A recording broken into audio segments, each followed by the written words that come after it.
Well, I got Eric Sammer back in the virtual studio. Always a good time. We spoke for so long again that I'm going to split this into two parts. So in this week's episode, part one, we talk about what he sees as the current state of affairs in stream processing, what's going on in the world, kind of how do we broadly categorize the architectures that we see, and how do we tie those into actual use cases of what people are trying to do. So super practical, but a guy who's got his finger on the pulse. Let's listen in to part one of Eric Sammer.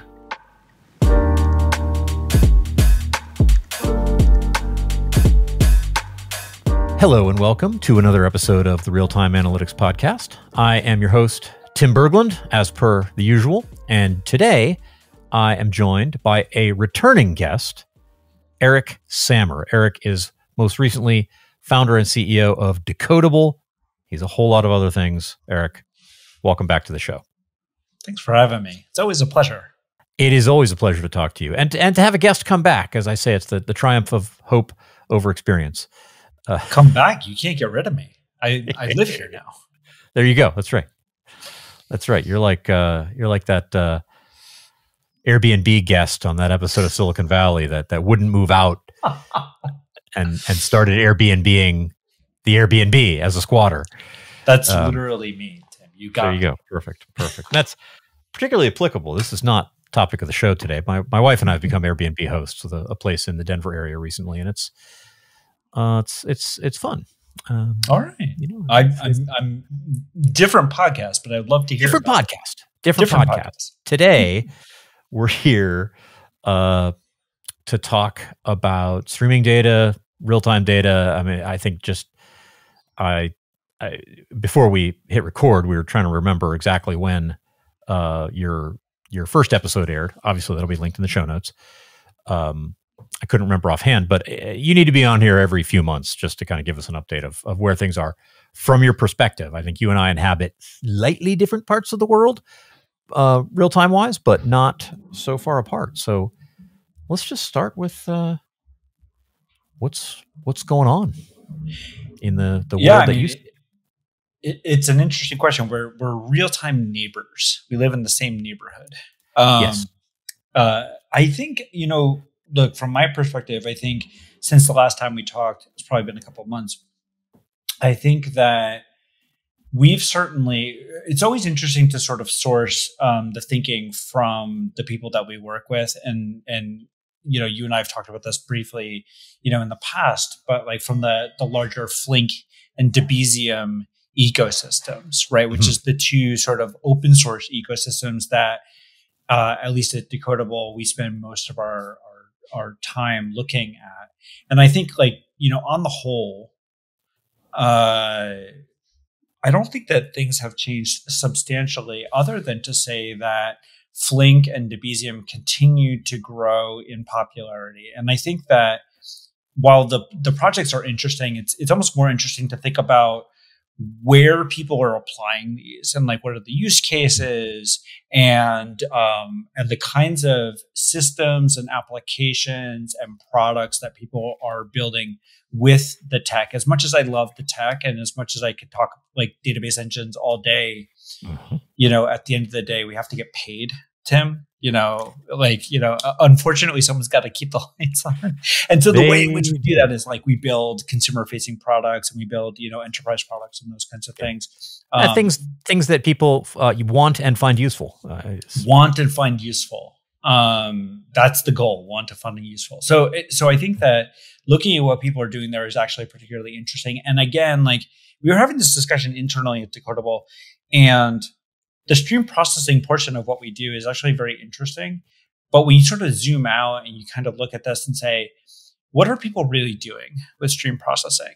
Yeah. It kind of breaks down into two main categories of things. One are strictly on the wire processing, which is closer to a microservice. I'm receiving, events, I'm receiving, whatever sort of data that is coming in. And it's my little unit of work, and I'll do some computation and put a result somewhere.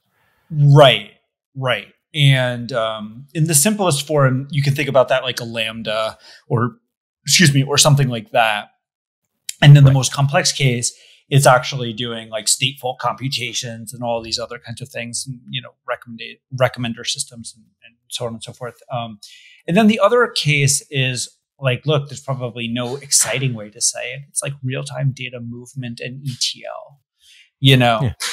And there's a lot of debate about ETL and ELT and stream processing and data ingestion and data integration. And like, if you sort of like push all the buzzwords away, it's really about, I have two systems. I have Apache Pinot and I have Postgres, and I need to make sure that this data from Postgres winds up in Pinot so that I can do sort of, customer facing analytics or real-time analytics and those kinds of things off of that data. Right. And maybe I need to do some transformation in the middle. Sometimes I don't, but that is like fundamentally what people are doing with stream processing systems and Flink and Debezium and those kinds of things. So Debezium and Flink are super interesting, but there are a means to one of those two particular ends. Does that make sense? It does. It does. So let's label those. The second one is, can I just call it a pipeline? Yeah. We use the term like real-time data movement or real-time ETL or something like that, but like, yes, okay. I think that's right. Okay. I like real-time data movement or pipeline. And the first one is, it's probably a microservice, but you called it a Lambda. It's a function processing right. events. Right. Yeah. Yeah, I think that's right. Can you I like those as categories. Those still, maybe this is just how my mind works, but that still feels like a taxonomy that is based on tech. What kind of computation am I doing, and what sort of data, and what are the characteristics of the data? If you take those two categories, and just given as that's what you see in the world, what are the valuable things people are doing in those two cases? Like, what are the use cases that overlay those two architectures? Yeah, I think it really helps to think about it from the perspective of what is like intuitive when we look at, the kinds of consumer facing applications to enterprise applications that we use. Yeah. In almost every single case, every customer that we've talked to and that I've seen out in the wild in the however many years I've been doing this is taking data from operational systems and like ingesting it into analytical systems, right? And like, that's not necessarily like a verticalized use case, but I think it's worth highlighting because it is so common, Right. And that would be like the typical data movement style use case. These like larger products that people are building that are probably maybe more interesting, more exciting to talk about, but certainly not necessarily higher value. Are these things like we talk about like DoorDash and Uber and Lyft and like those kinds of applications. Where's my food? Where's my driver right now? Yes. What does traffic congestion look like? How long is it going to take to get to me? All of those kinds of applications around, I would bucket that under like logistics, real-time movement of packages, whether it's your food or whether it's people. They're sort of moving. Yeah. No, let's call those logistics. You're moving stuff because it needs to be in a different location. Right. For whatever's next. And you need to know where it is. You need to know when it's going to arrive. You need to know that it's safe. You need to know sort of like all this other kinds of information around it.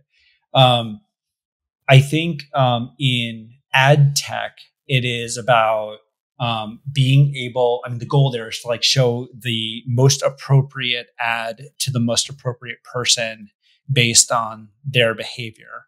And so real-time systems like, Flink and Debezium and certainly Pinot and things like that are really about user behavior events and then sort of ad targeting systems that sort of operate based on those systems. So I think almost everything around ad tech at least the serving side and sort of the data, capture side tends to all be real-time systems.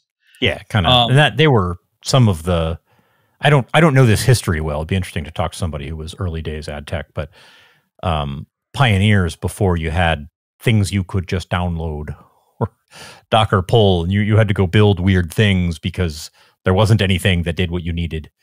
Right. Because that's fundamentally online ad serving is fundamentally a real-time problem, always has been.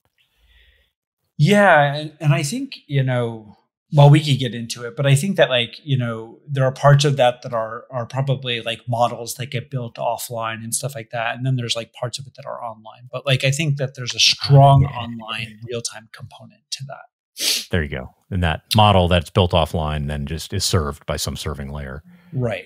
Yeah. Okay. That would have been the iteration N-1 way of doing it. Right. I think we see a lot of SaaS services doing everything from like product telemetry style use cases, like what features of the product is this customer using?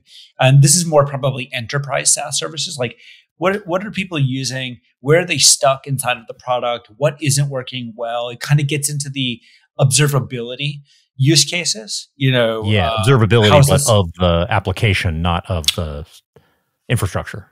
Not of the infrastructure. And I think, I have some friends that work in the infrastructure space. I spent a couple of years at Splunk, so I know a little bit about that world.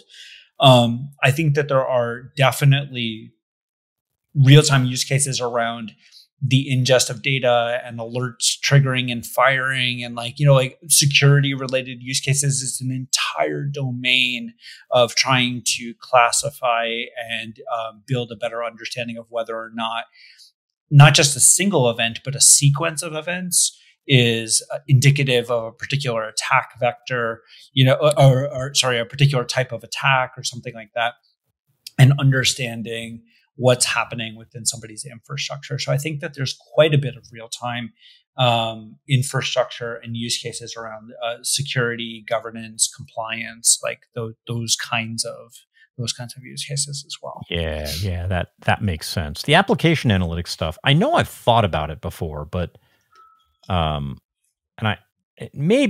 even made this connection before. I don't know. It seems like a new connection.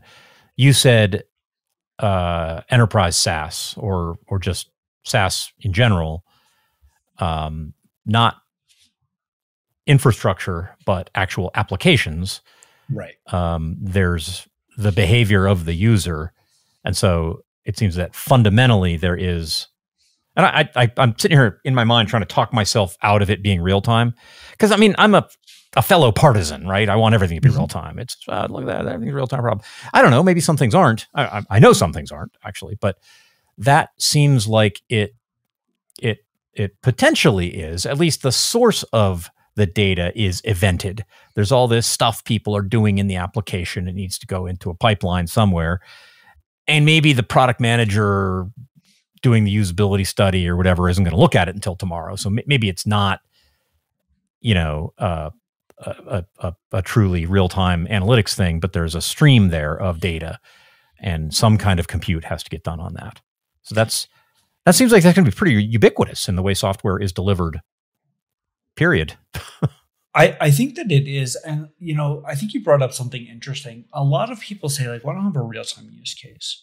And I always struggle with this a little bit because one, I think that tells you something that the person sort of believes that real-time is somehow intrinsically harder than batch. And I think that probably was true. I think it's less so, with every passing day, which is a nice thing.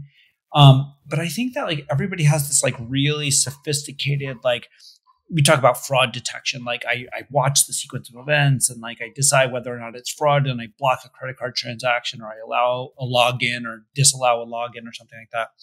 And there definitely are those use cases, but sometimes the stream processing is as simple and mundane, but high value as clean up the data, source the data from various places. Clean it up. That's your Debezium end of things. Right. That's your Debezium. That's your Kafka. Bring that data in from sort of various places, enrich it, turn the user ID into a username and email address and sort of various other things, and then shove it into another system like Pinot that somebody can query. And the value of that, like you could argue like, well, why not just load it in batch? Like, who cares? The reason why people care is like, if you've ever like swiped your credit card or something like that and then called the bank to like undo a transaction or something like that, and they're like, oh yeah, that won't show up until tomorrow. You're like, what planet are you living on? And it's not so much that like you're doing sophisticated processing on that record, but you want it to be visible to somebody as quickly as possible. You do, don't you? You really do. You know, I mean, like this sort of like thing of like, oh, your response will be ready in 7 to 10 days because like that's the batch interval. You're like, what are you talking about?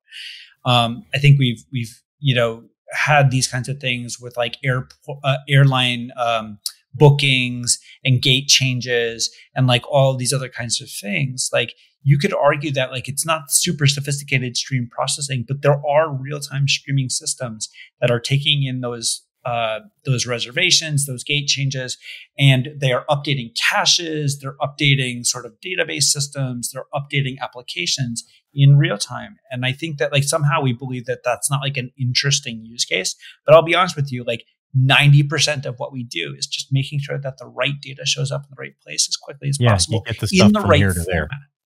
Yeah. In the right format. The right format. Yeah. Yeah. That really is a bunch of it. And that is, in a sense, hard enough, just building systems and getting the pipes connected. As you said, with all of these, with infrastructure being available in a hosted way.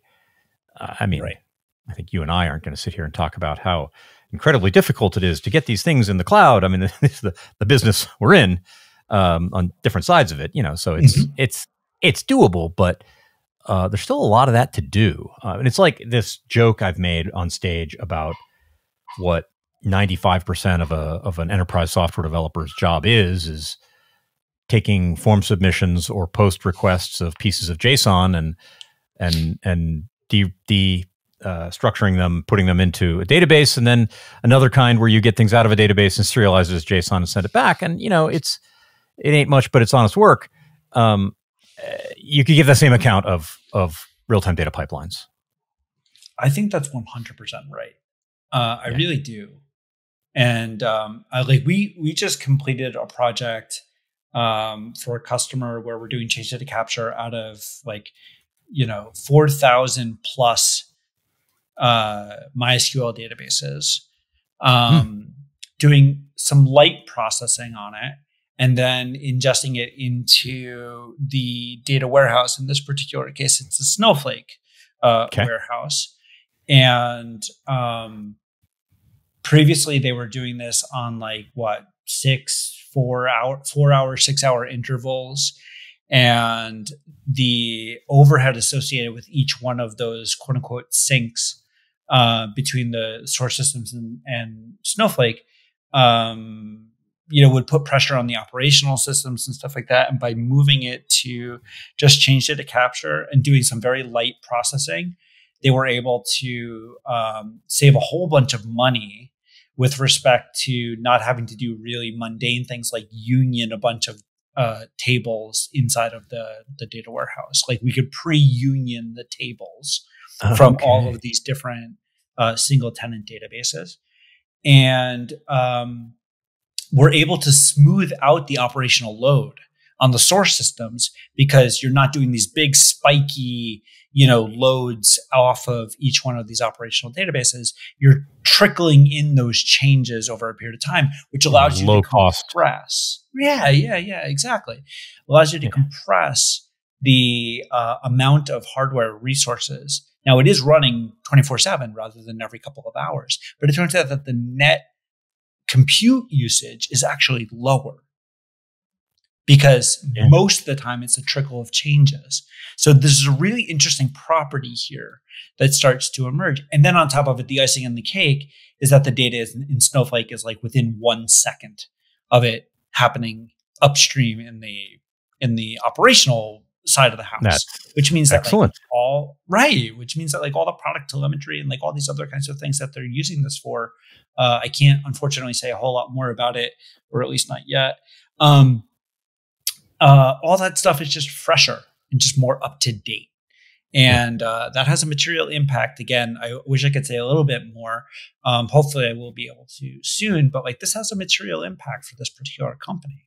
And I think that that's valuable. That's how you win.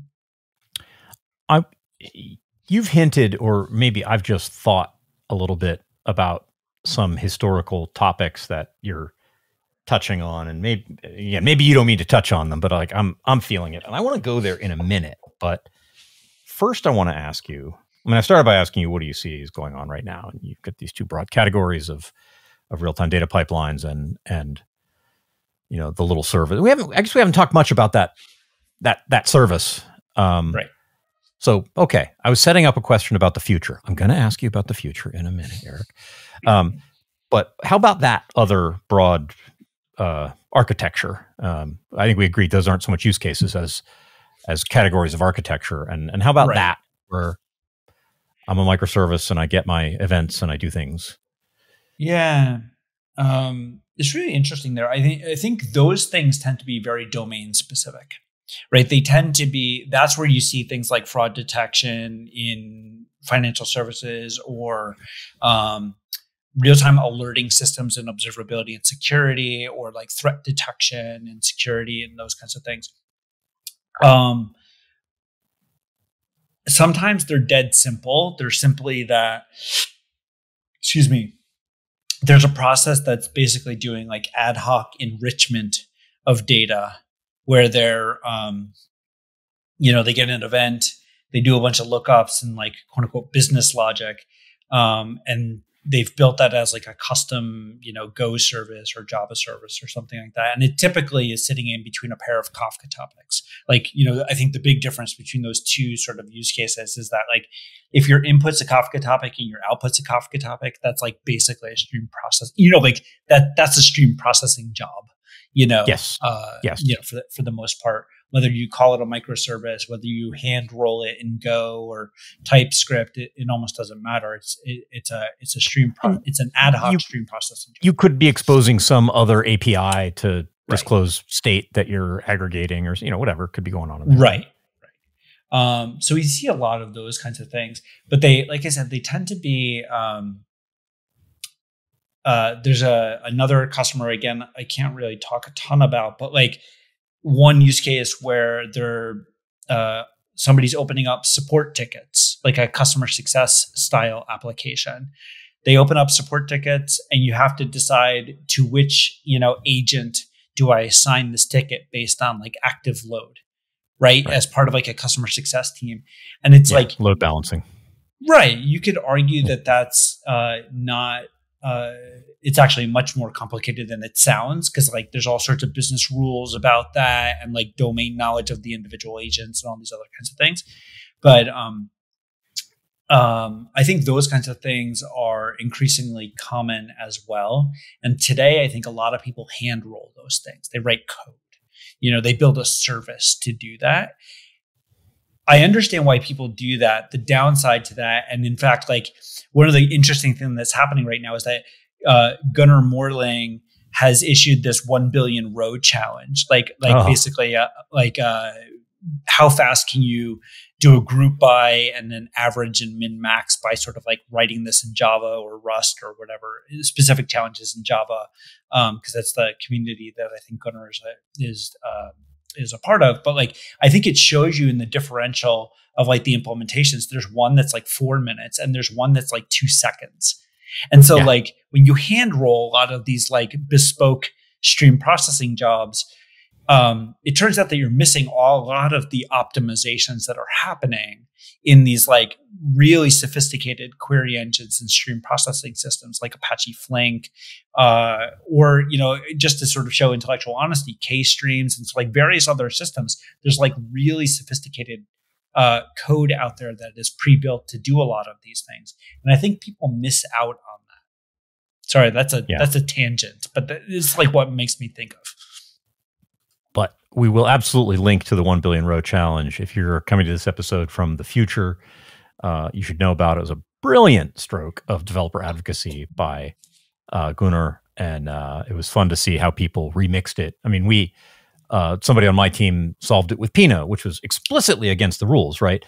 Right. So it didn't count in the final results, but it's interesting. Now, how does that work? You just start to play around.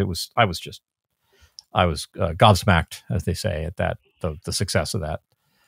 I think it's a lot of fun to break those rules. And I think that there's some really interesting, I think it's a worthwhile exercise because it shows you again how big the differential can be between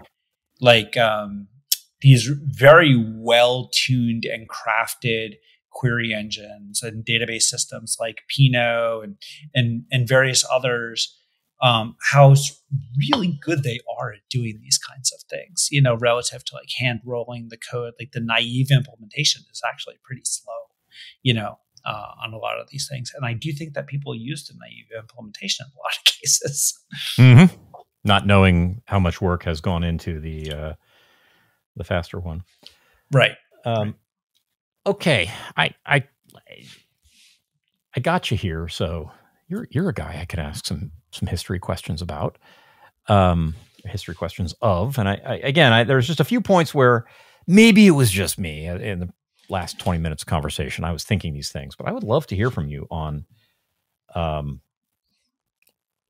well, we talked about ad tech, and I actually don't know if you have any background there, but early, before there was Kafka, before there was Flink, and there you had to build some custom key value store and whatever it is you were doing to do real time type things. What's the story as you were involved in it of going from there through Hadoop to Flink and the parts? I'd just love to. It's sort of almost a part two here, but yeah, tell us your story. And there you have it.